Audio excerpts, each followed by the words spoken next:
साथ है मुख्यमंत्री के सलाहकार बनाए गए राजकुमार शर्मा जी।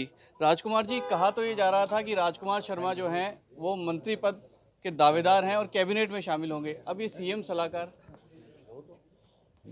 मैं कह रहा हूँ कि 30 लोग ही मंत्री बन सकते हैं मुख्यमंत्री जी सहित में। तो वो सारे पद भरे जा चुके हैं। अब इसलिए उसके बारे में तो चर्चा करने का कोई मतलब नहीं है। भावनाएं थी लोगों की, क्योंकि 8 से 13 जब माननीय मुख्यमंत्री जी अशोक गहलोत साहब मुख्यमंत्री थे, उस समय चिकित्सा राज्य मंत्री के रूप में काम करने का मौका मिला। तो उस दौर को लोग याद करते हैं, तो उम्मीदें तो लगाते ही हैं। और कार्यकर्ता है वो बहुत भावुक होता है।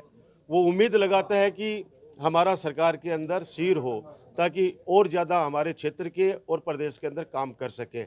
और आप जानते हो कि मैं सौभाग्यशाली हूँ कि हम दो भाइयों को राजस्थान विश्वविद्यालय छात्र संघ अध्यक्ष बनने का सौभाग्य प्राप्त हुआ है। तो 36 कौम के युवाओं ने, छात्र छात्राओं ने हमें वोट किए, तो वो राजस्थान के अंदर फैले हुए हैं। तो राजस्थान के अंदर हर वर्ग का ये सोच था, दुआ कर रहे थे, उम्मीद थी। लेकिन जैसा पार्टी का फैसला, माननीय मुख्यमंत्री जी का फैसला, और अब जो एक नई भूमिका के रूप में उन्होंने हमें शामिल किया है, तो मैं विश्वास के साथ कह सकता हूँ कि इस भूमिका के ऊपर भी हम खरा उतरेंगे।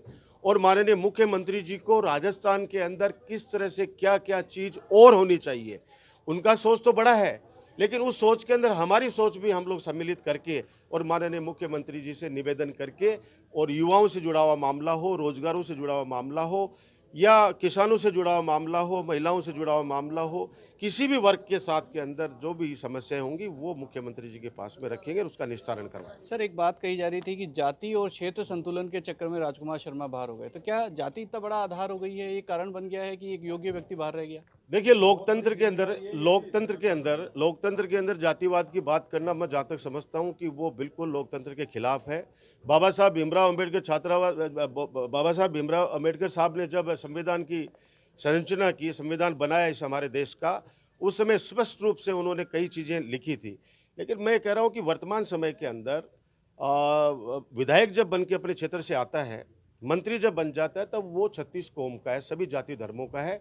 और शपथ के अंदर, कल शपथ जब माननीय महामहिम दिला रहे थे, तो उस समय भी स्पष्ट रूप से लिखा हुआ होता है कि मैं अभी सरकार का अंग हूँ, और राजस्थान के अंदर जो 7 करोड़ की जनता रहती है, 36 कौम के लोग रहते हैं, उसका मैं नुमाइंदा बनकर काम करूंगा और बिना किसी भेदभाव के काम करूंगा।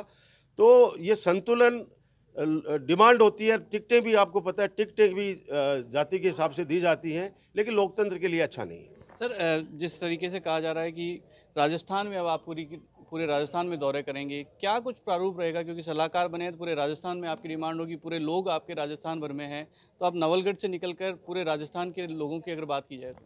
देखो, अभी मैंने हमारे सरकारी आवास एम 16 से शुरू कर दिया है, और अब नवलगढ़ जाते जाते रास्ते में लगभग 15 से 20 गांव क्षेत्र के लोग जो रास्ते में मिलेंगे, अलग अलग जिलों के, अलग अलग गाँव के, अलग अलग क्षेत्रों के, उन सब से मिलूंगा।